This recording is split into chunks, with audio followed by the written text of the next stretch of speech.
Por que que os crentes gostam do Bolsonaro? Você nunca conseguiu entender, e nem eu, mas o professor João César de Castro Rocha, ele entendeu e ele vai explicar pra gente. Isso aqui é a segunda parte do vídeo, que a gente tá continuando falando sobre a teologia do domínio. Tá muito interessante, então vem comigo. Se você não viu a primeira parte ainda, eu super recomendo, tá aqui, tá? E depois dessa vai ter a terceira parte também. Então vamos juntos nessa jornada. Pra quem tá chegando aqui pela primeira vez, eu sou a Carol Zócoli Brócoli, sou comediante, eu também sou formada em filosofia, então nesse canal aqui eu gosto de pensar um pouquinho e rir também, né? Porque, gente, tá? Bom, vamos lá.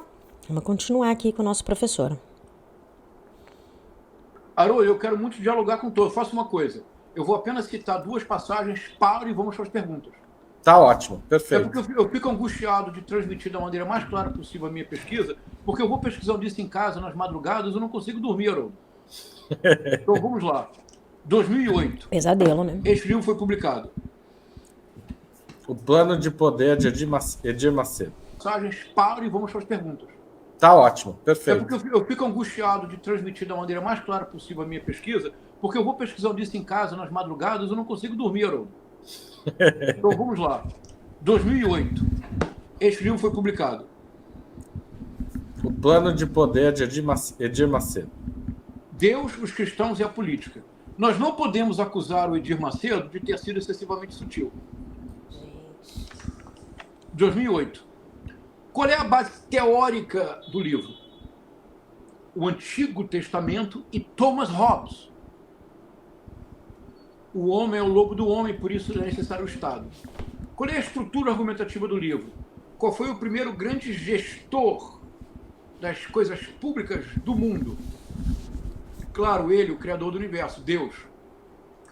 O livro é uma tentativa de usar o Antigo Testamento Deus para ansiou. mostrar que chegou a hora dos evangélicos não apenas se interessarem pela política, mas de tomarem o poder. É um plano de poder. 2008, Haroldo, onde é que nós estávamos? No prefácio, ele Nós diz assim... estávamos com ministros da Igreja Universal no governo. Com o ministro da peste. Olha, A verdade é que assim, gente, essas coisas tudo, todo mundo avisa. Se você for ver, sempre tem um avisando. Mas aquele que avisa, ninguém ouve. Ninguém quer saber de notícia ruim.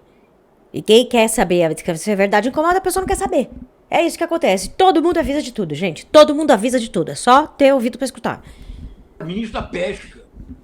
Quer dizer, um Simão Pedro. Nervosa já. Ele diz na introdução que o livro é escrito para despertar um potencial.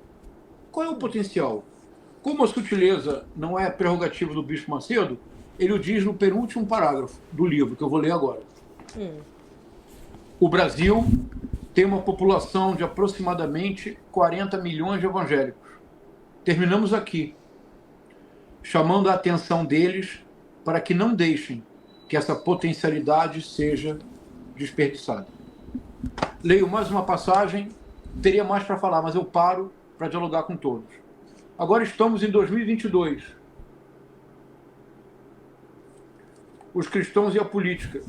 Descubra como vencer a guerra. Nicolas Ferreira, o deputado, aquele deputado mesmo que a gente assiste e todo mundo ri dele e tal. Isso. Não, mas, meu Deus do céu, não vamos rir do Nicolas Ferreira. Ele é o mais bem preparado, ele é o mais perigoso. Política. Os cristãos e a política. Descubra como vencer a guerra. Nicolas Ferreira, o deputado, aquele deputado mesmo que a gente assiste e todo mundo ri dele e tal. Isso. Chupetinha, não, mas, chupetinha. Meu Deus do céu, não vamos rir do Nicolas Ferreira. Ele é o mais bem preparado, ele é o mais perigoso, ele é o protagonista do projeto de distopia brasileira. Por favor, vamos levá-lo a sério. Ô João, eu vou ter uma pergunta sobre o Pablo Marçal depois. Ah, perfeito. Então vou ler aqui agora, estou na página 145, o livro termina na página 149. Tenho um objetivo principal com este livro: fazer com que você compreenda que nós cristãos estamos em maioria no Brasil. Por isso, precisamos estar preparados para responder àqueles que questionam a razão de nossa fé. Se tivéssemos convicções sólidas sobre o fundamento da nossa esperança, não haveria tantas pessoas capazes de influenciar uma geração inteira para o mal. Agora você vai recordar por que os evangélicos cristãos não apoiaram Jimmy Carter. Como que isto é Gary North, a estratégia dos 2 passos. O Brasil não precisa de mais cristãos. Claro, eles já são maioria, mas sim de pessoas que vivam o cristianismo. Isto é, de políticos que imponham uma ordem teonomista. E, ao que parece, 33% de brasileiros estão de acordo. Mas não é a maioria ainda. Isso que eu não estou entendendo. Ou é a maioria dentro do Congresso? Talvez eles são uma maioria dentro do Congresso, é isso que ele quer dizer. Mas em número, não, né? Dado da pesquisa que o João mencionou, né? Vamos lá. Vou fazer as perguntas um pouco. Vou tentar seguir a ordem de chegada das perguntas. Se eu falhar, me avisem aí, porque foi muita coisa, tá certo? Deixa eu achar aqui. Professor João César, você vai escrever um livro que discorra sobre a teologia do domínio? Está escrevendo? Estou. Eu não ia, porque eu sou muito cuidadoso e há pessoas que há muito mais tempo do que eu estudam o tema com enorme proficiência. Aliás, ao final eu vou indicar livros dessas pessoas. Mas eu creio que a minha formação de historiador, nesse trabalho que eu sempre faço com as fontes, Haroldo, de recuperar todas as fontes, mas eu não leio as fontes como apenas um historiador. Eu leio as fontes como alguém que durante décadas é treinado nas extraordinariamente complexos textos de William Shakespeare e Machado de Assis, entre outros. Então eu creio que eu posso trazer uma contribuição para o debate público, Haroldo, que é precisamente fazer essa análise discursiva relacionando com a história do Brasil. Então, em breve o livro sairá pela Editora Autêntica. Obrigado pelo interesse. Espero que você compre o livro, a pessoa que perguntou. Tá certo. Obrigado, Eduardo Henrique Bastos Santos, pela pergunta. Júlio César Beraldi pergunta: o Destino Manifesto foi o início da teoria do domínio? Essa é uma pergunta muito boa. Há um livro, já vou fazer uma indicação aqui, já eu economizo no final. Saiu no Brasil em 2022 este livro aqui. Olha que título impressionante. Jesus e John Wayne. John Wayne, explica que é John Wayne para os mais jovens, João. Porque... A gente vai envelhecendo, Haroldo, e acha que todos têm as nossas referências, não é? John Wayne foi um grande ator do cinema norte-americano, a própria imagem do macho alfa norte-americano, e fazia, sobretudo, filmes do chamado faroeste. E o faroeste é o que está na base do Destino Manifesto, a ideia de que era um destino manifesto dos Estados Unidos avançar e sempre conquistar. Eu tô com um artigo sobre o Destino Manifesto, bem grande para ler, que eu posso. Pensei aqui em fazer um vídeo sobre isso. Me fala aqui se vocês têm interesse. A gente vai se aprofundar nessa coisa do Destino Manifesto, que é como o americano se vê religiosamente. Me dá um toque. Novas fronteiras. E é um historiador muito importante, o Frederick Turner, que é o teórico dessa ideia de que o destino manifesto norte-americano é sempre expandir as suas fronteiras. Quando já não tiver fronteiras nos Estados Unidos, problema nenhum. Expande para o México, expande para a América Latina. Então o livro Jesus e John Wayne, o subtítulo explica muito como o evangelho foi cooptado por movimentos culturais e políticos. É uma historiadora que é cristã, que é a Christine Kobes de Metz, e essa edição brasileira é muito enriquecida com um texto, um prefácio, que recomendo muito a leitura, de um teólogo brasileiro. São desses especialistas que conhecem 20 vezes mais do que eu o tema e se dedicam muito mais tempo, Haroldo, que é o Ronilson Pacheco, que tem um prefácio muito importante em que ele faz aproximações entre o movimento do nacionalismo cristão norte-americano com a realidade brasileira. É o que eu tento fazer também, com a ressalva que eu estou destacando o militarismo como uma herança da ditadura militar. Bom, pelo que eu estou entendendo, essa seita neopentecostal, esse tipo de evangélico, que não é todo evangélico que é isso aí, viu, gente? Não é não.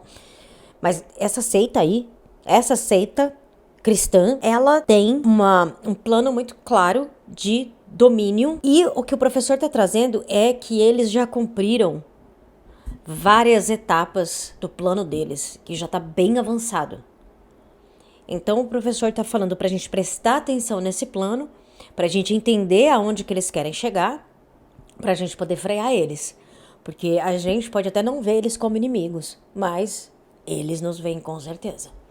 Sidney Ferreira de Vares pergunta: Professor João César, qual a relação da teologia do domínio com a leitura de Olavo de Carvalho, que passou por muitas religiões, inclusive pelo misticismo, e a guerra cultural?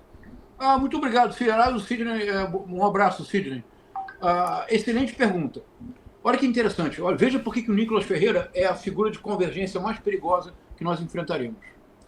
O Olavo de Carvalho, depois de ter passado, como disse o Sidney muito bem, por inúmeras experiências religiosas, das mais variadas, o Olavo de Carvalho tornou-se um católico ortodoxo que absolutamente desprezava os evangélicos. Então, a teologia do domínio não se relaciona com o Olavo de Carvalho nesse aspecto. É quase uma incompatibilidade. Mas o Olavo de Carvalho é o grande artífice da ideia de guerra cultural no Brasil, numa leitura bastante distorcida, semelhante à que a teologia do domínio faz do Gênesis, é a leitura que o Olavo de Carvalho fez de Gramsci, por exemplo. E num livro de 1994, que deu origem a uma trilogia muito poderosa do Olavo de Carvalho, que foi fundamental para formar um pensamento de direita no Brasil na década de 90, que é a nova era e a revolução cultural. A nova era é o New Age, o misticismo. A revolução cultural era Gramsci. E o Olavo de Carvalho principiou uma ideia de que a direita deveria ocupar todos os espaços possíveis. A teologia do domínio significa isto: a ocupação de espaços em 7 áreas programáticas. E a finalidade da ocupação do espaço é, não por meio de uma revolução, como diz o Gary North, mas que em algum momento a teocracia flua do coração das pessoas. Por isso, Haroldo, você mencionou muito bem a preocupação da extrema-direita com a educação que eles chamam de cristã e com homeschooling, com não deixar os seus filhos irem para a escola pública, irem para a escola privada, mas ficarem presos no ambiente familiar com um tipo de educação, que é uma educação que esta sim foi preconizada pelo Olavo de Carvalho. Não é sem razão que o subtítulo do livro do Nicolas Ferreira é Descubra como vencer a guerra cultural. E qual é por que o Nicolas Ferreira é essa figura tão complexa? Porque o Nicolas Ferreira é a junção quase impossível de nacionalismo cristão, teologia do domínio, militarização armamentista da sociedade e Olavo de Carvalho. O Nicolas Ferreira reuniu tudo, porque ele cita no livro 2 vezes o Olavo de Carvalho como mestre. Obrigado, Sidney, pela pergunta. Deise Bentim pergunta: esse é um projeto de disseminação do ódio? Ele deveria ser criminalizado? O bolsonarismo se confunde com esse projeto? Muito obrigado, Deise. Deise, eu vou aqui sugerir para a nossa reflexão que muito em breve o Jair Messias Bolsonaro será conhecido como o marido da Michelle. Isto é, que o bolsonarismo cada vez mais perderá autonomia enquanto movimento político de massas, e o bolsonarismo, para sobreviver, terá de se associar de maneira deliberada ao nacionalismo cristão, a ele submetendo-se. A teologia do domínio implica, sim, de maneira muito curiosa, algo que é bastante chocante. Haroldo, eu vou aproveitar a pergunta da Deise, eu vou ler uma passagem do último capítulo do livro do Nicolas Ferreira, que é muito chocante. É muito chocante. Diz assim, Deise, é exatamente a sua pergunta, Deise. Conclusão: a igreja precisa parar de cair nas armadilhas de falsos evangelhos, sintetizados na seguinte frase: ame mais, julgue menos.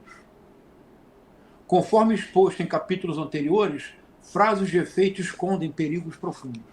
Deise, amar mais e julgar menos é Jesus Cristo. É amar ao próximo como a ti mesmo. Não julgueis e não serás julgado. Porque a ideia do julgamento é a ideia de apontar o dedo. Há uma etimologia para a palavra Satanás que é duvidosa, mas que é muito reveladora. Satanás é o acusador, Haroldo.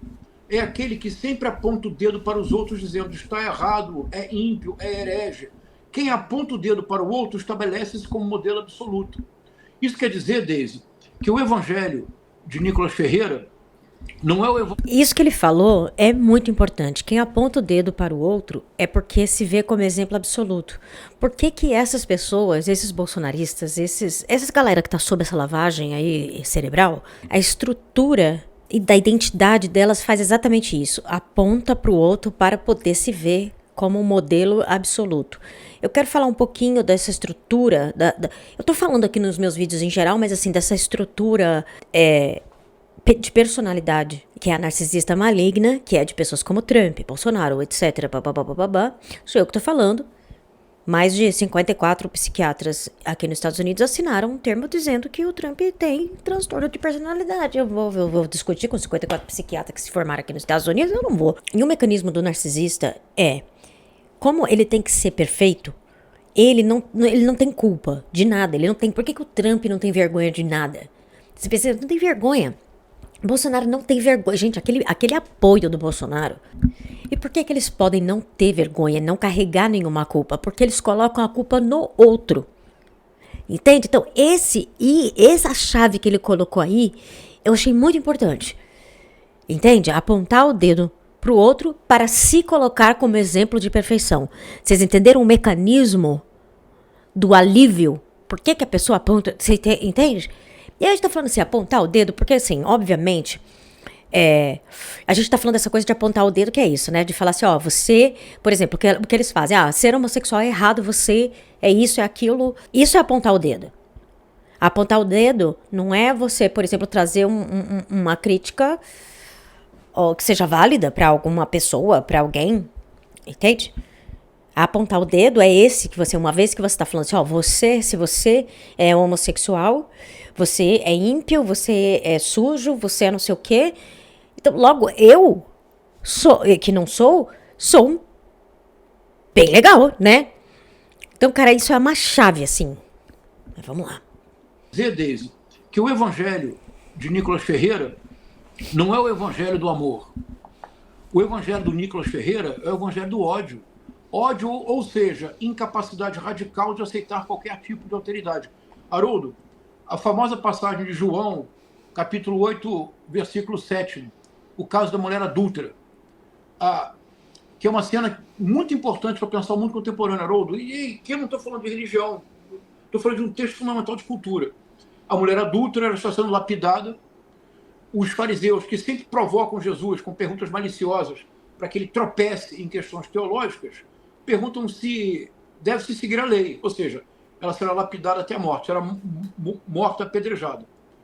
Então Jesus, que está escrevendo na areia, se levanta, não alça a voz, não faz contato visual agressivo, não retira a pedra de ninguém, não admoesta ninguém, ele segura uma pedra e diz, quem entre vós não tiver pecado, atirai a primeira pedra. Ele oferece a pedra.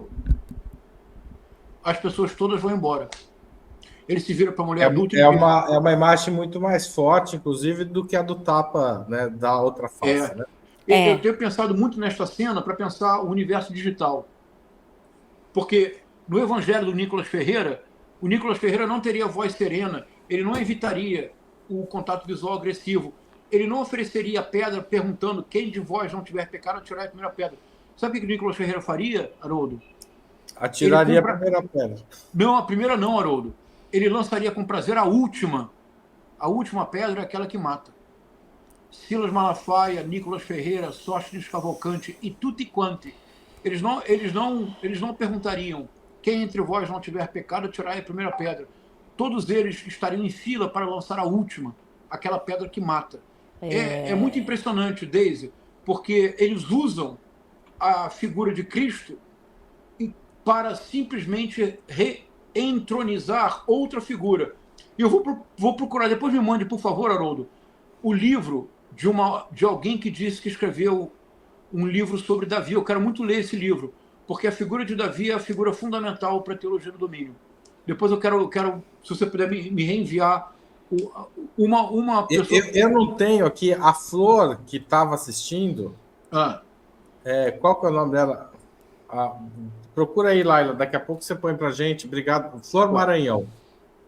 Flor, obrigado. Coloca o nome da sua tese para a gente poder achar. Coloca aqui no chat. Eu quero muito ler, Flor. Muito obrigado pela referência. No livro A Grande Onda Vai Te Pegar. Obrigado. Eu já vou aqui separar para ler. Flor, muito obrigado. A Grande Onda Vai Te Pegar, gente. O Salatres, ou Sala 3, na verdade, esses nomes do YouTube me confundem todo. Pergunta: Você não está superestimando o Nicolas? Não é uma espécie de futurologia e alarmismo catastrófico? Gente, isso, eu quero muito falar sobre isso. Essa desculpa de alarmismo, não sei o que, é muito usado, não tô falando que esse é o caso do Sala 3 aí, não. Mas assim, esse argumento é muito usado pra quem não quer ver nada ser feito, né? De real. E eu acho que a gente tem que prestar atenção. Então, assim, o que ele tá falando? Confere. Ele tá demonstrando, ele tá dando exemplos, ele tá trazendo fatos que são de conhecimento de todos. Agora, eu acho que ele vai explicar mais ainda com essa pergunta, que é muito boa, mas assim, eu acho que a gente, principalmente nesse momento, gente, de mudança climática, e a gente precisa escutar os cientistas, a gente precisa escutar as pessoas que pensam, os filósofos.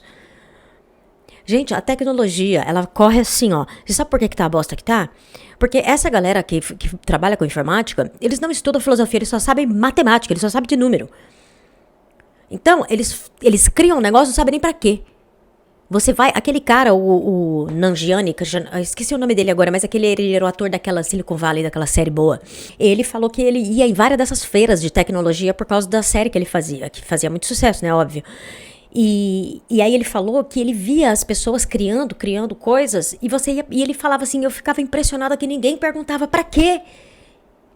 Então, tá precisando de gente inteligente no mundo. A gente tem muito burro no poder, gente. Muito burro. Pouco burro no poder até que vai, mas tá.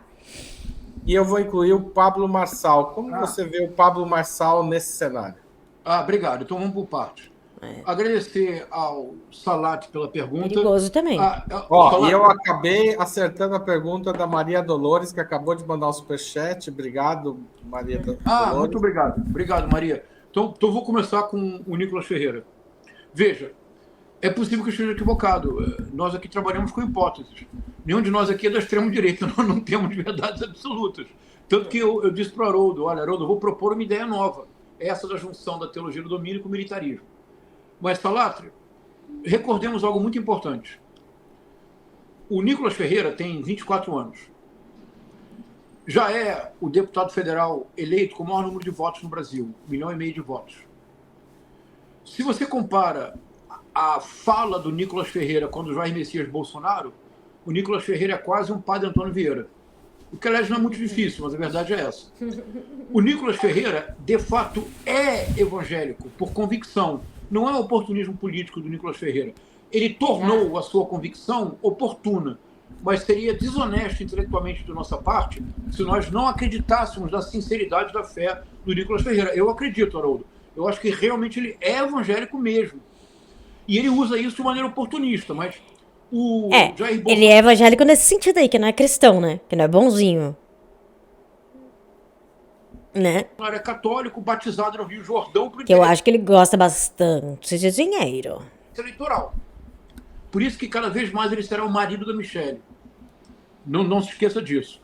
Será? O Jair Bolsonaro, depois de passar por 7 mandatos, 28 anos como deputado federal, absolutamente medíocre, do baixo clero, folclórico, exótico, cometendo uma série de crimes em série que nunca foram punidos porque ninguém o levava a sério. Ele tornou-se presidente da República, o maior fenômeno político eleitoral da nova República, o que o Bolsonaro conseguiu em 2018, o Lula não conseguiu em 2002, e mais uma vez nós somos aqui intelectualmente honestos sempre. O fenômeno, o tsunami eleitoral do Bolsonaro em 2018, a proporção que adquiriu, o número de deputados anônimos que ele elegeu, de senadores e governadores, Haroldo, na minha opinião, não tem paralelo na história da nova República como impacto imediato. Impacto a longo prazo não há comparação, porque o presidente Lula tem atrás de si um partido, que é o Partido dos Trabalhadores, organizações sociais. Então, o impacto do presidente Lula é incomparavelmente superior ao do ex-presidente Bolsonaro. Mas o efeito eleitoral em 2018 não tem paralelo. O Nicolas Ferreira Salat tem atrás dele a Igreja Evangélica. Ele tem atrás dele, hoje, 40 milhões de pessoas.